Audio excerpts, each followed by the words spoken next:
What would drive someone to erase their entire identity, assume 9 different fake names, and journey to a remote Norwegian valley to die in flames? Welcome to SherlockMode. On a cold November morning in 1970, a father and his 2 young daughters were hiking through the foreboding Isdal Valley, known to locals as Death Valley. The mist clung to the ancient rocks like ghostly fingers, and the silence was broken only by the crunch of footsteps on frozen ground. Then, a smell hit them, something that made their blood run cold. The acrid stench of burnt flesh pierced through the crisp mountain air. Following the horrific odor, they stumbled upon a sight that would haunt them forever. Among the scattered rocks lay the charred remains of a woman. Her body was positioned in what forensics call the boxer's stance, arms extended forward as if she had thrown herself back from flames.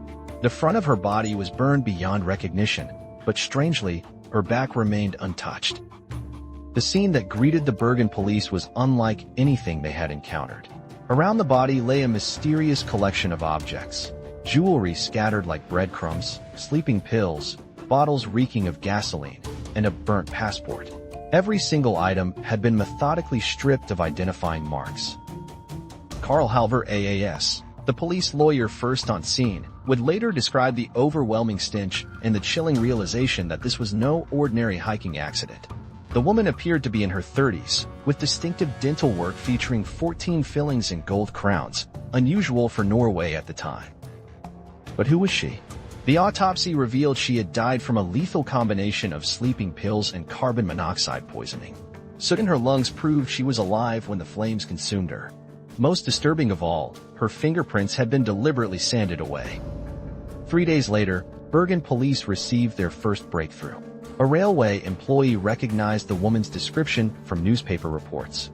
She had left 2 large suitcases at Bergen station on November 23rd, just 6 days before her death. She never returned to claim them. Inside those suitcases lay the tools of deception. Multiple wigs in different colors and styles, non-prescription glasses, elegant clothing from across Europe, and most intriguingly, a notepad filled with cryptic codes. Hidden in the lining, police discovered 500 Deutsche Marks. The coded notes would later reveal a chilling truth. They were a travel itinerary documenting the woman's movements across Europe using at least 9 different false identities. She had been Janine Langen from Belgium, Elizabeth Hogforth from South Africa, and 7 other women who never existed. Hotel staff across Norway began coming forward with memories of this mysterious guest.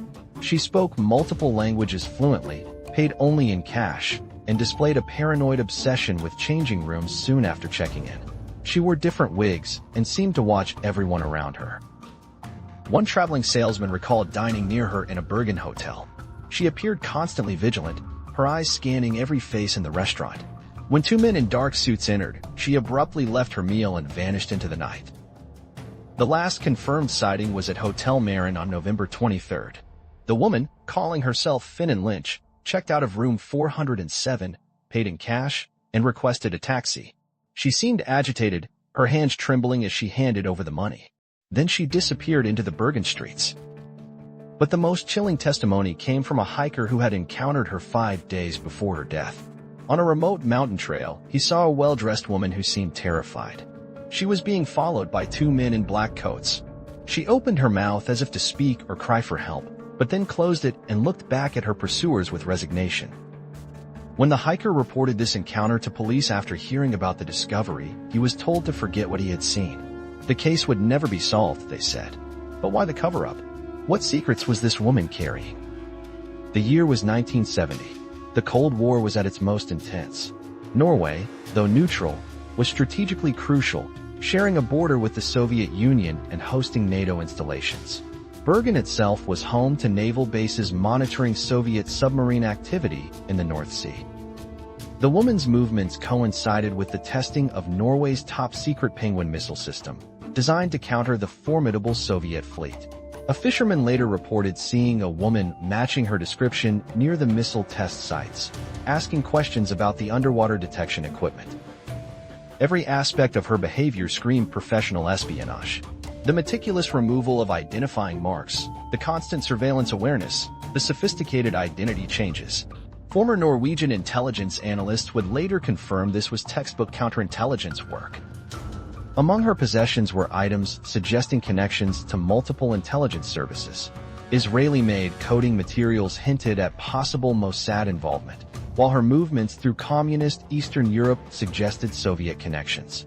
Was she a double agent caught in a deadly game? The official conclusion of suicide seemed increasingly absurd. How could someone force themselves to swallow up to 80 sleeping pills, then set themselves on fire while still conscious? The bruising on her neck suggested a violent struggle. This was murder, but by whom? Decades passed, and the Isdal Woman became Norway's greatest mystery.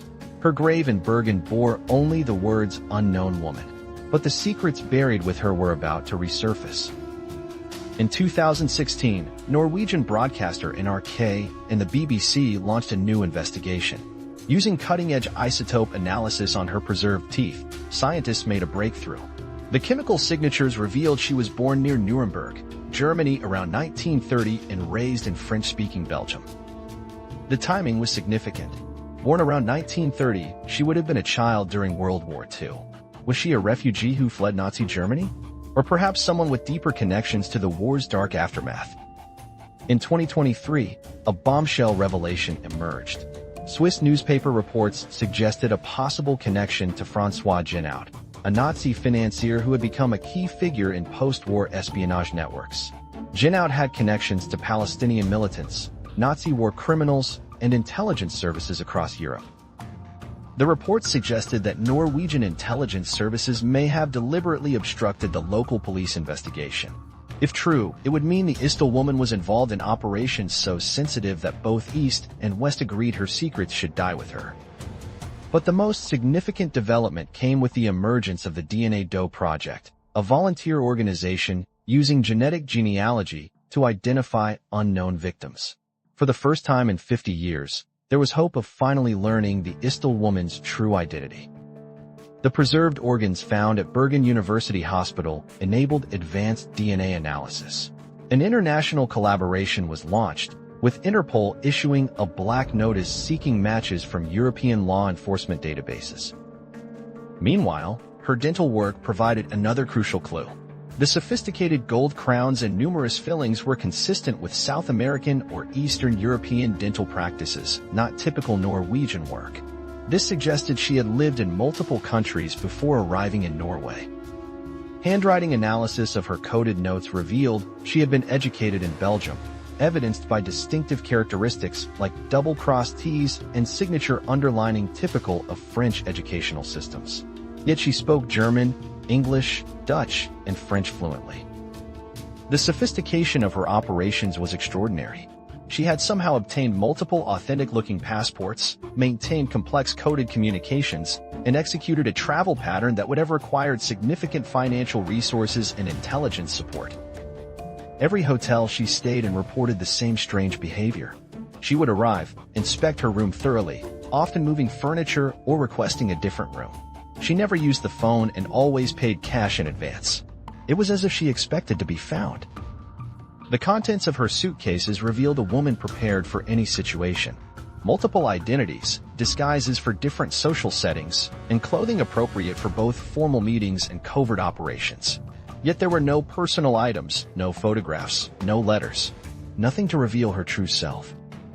The prescription eczema cream found among her belongings had been deliberately tampered with.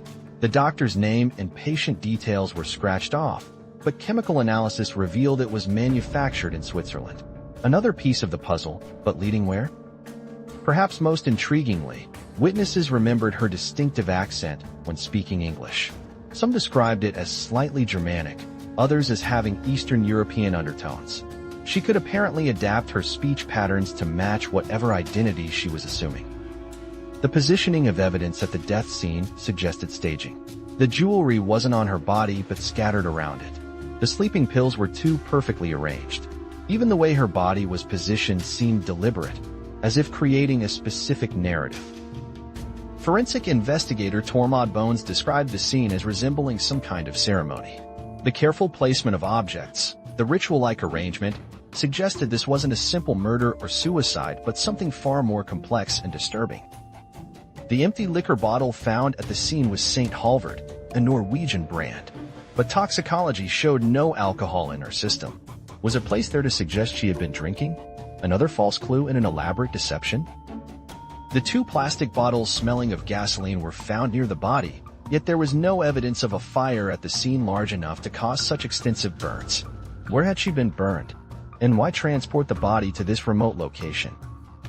The burnt matchbox found at her feet contained matches, but forensic analysis showed they hadn't been used to start any fire. Every piece of evidence seemed designed to mislead, creating a false narrative to hide the truth. In recent years, advanced DNA techniques have revealed she likely had brown hair and brown eyes, matching witness descriptions. But more importantly, the DNA profile is now available for comparison with potential relatives who might come forward. The investigation revealed connections to at least 5 different European countries through her possessions, travel patterns, and linguistic abilities. This was someone who had lived multiple lives across multiple borders, possibly for decades. Her choice of aliases was particularly interesting. Some were variations of real names, others appeared completely fabricated. But linguists noted they were all chosen to be pronounceable in multiple European languages, suggesting careful planning. The coded diary entries, when partially deciphered, revealed a pattern of meetings with unnamed contacts across Europe. The codes used were sophisticated but not military-grade, suggesting either incomplete training or deliberately simplified for security reasons. Recent analysis suggests she may have been suffering from paranoid delusions, possibly induced by the stress of her covert activities. Several witnesses described erratic behavior and signs of severe anxiety in her final weeks. The question of whether she was a spy, a mentally ill woman, or a high-end sex worker continues to divide investigators. Perhaps the truth combines elements of all 3 theories. A woman driven to paranoia by dangerous work, living multiple lives until they collapsed into one final mystery. The timing of her death, just as the Cold War was intensifying, meant that many relevant government files remain classified. Norwegian intelligence archives from that period are still restricted, nearly 55 years later. Modern forensic techniques have revealed trace elements in her clothing consistent with industrial chemicals used in photography or document forgery. Was she involved in creating false documents? Or was someone else manufacturing her fake identities? The fact that nearly 100 witnesses were interviewed during the original investigation, yet none could provide substantial information about her true identity, suggests she was extraordinarily skilled at maintaining her cover identities. Her physical fitness and health, as revealed by the autopsy, indicated someone who took excellent care of herself. She had never been pregnant and showed no signs of drug or alcohol abuse. This was someone who lived a disciplined, professional life. The sophisticated dental work included gold crowns that would have been extremely expensive in 1970. This suggested either significant personal wealth or funding from an organization that valued her highly enough to invest in her well-being. Analysis of her hair revealed she had been using professional-grade hair dyes, not the consumer products available at the time. This suggested access to theatrical or intelligence-grade disguise materials. The leather goods found in her suitcases were traced to multiple European manufacturers, suggesting she had assembled her belongings from various sources across the continent. Nothing pointed to a single home base or country of origin. Recent cold case reviews have noted similarities between the Isdal Woman and other mysterious deaths from the same period.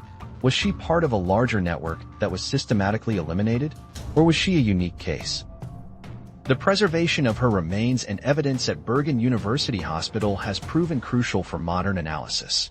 Without this foresight by the original investigators, much of the recent scientific progress would have been impossible.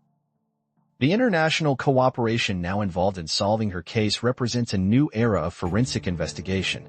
Scientists from Norway, Australia, Germany, and the United States are all contributing to unlocking her identity. Public interest in the case has never waned. The Facebook group dedicated to solving the mystery has thousands of members from around the world, all contributing theories and potential leads. The original police file, designated 134-70, remains one of the most comprehensive investigations in Norwegian criminal history. Every piece of evidence has been cataloged and preserved, waiting for the technology to finally reveal the truth. Some investigators believe the answer may come from an unexpected source. Perhaps a family member will recognize the DNA profile, or a government will finally declassify relevant intelligence files. The mystery has inspired countless books, documentaries, and theories. Yet none have come closer to the truth than the scientific evidence slowly being revealed through modern forensic techniques.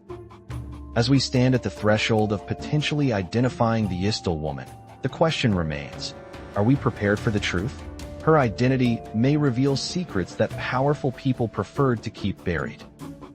The technological revolution in forensic science means that cases once considered unsolvable are now yielding their secrets. The Isdal Woman may be the next breakthrough in cold case resolution.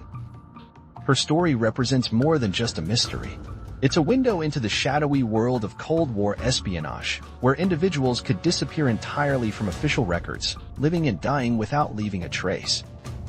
The dedication of investigators, both official and amateur, continues to drive the search for answers. Every new technique, every scientific advance, brings us closer to solving this 50-year-old puzzle. Perhaps the most poignant aspect of the mystery is that someone, somewhere, may have lost a daughter, sister, or friend without ever knowing what happened to her. The Isdal Woman's story is also their story. The advancement in isotope analysis, DNA genealogy, and digital forensics means that even the most carefully concealed identities can now be uncovered. The Isdal Woman's secrets may finally be running out of time. As investigators continue their work, they carry the weight of history. Solving this case could illuminate not just one woman's fate, but an entire chapter of Cold War espionage that has remained hidden for decades.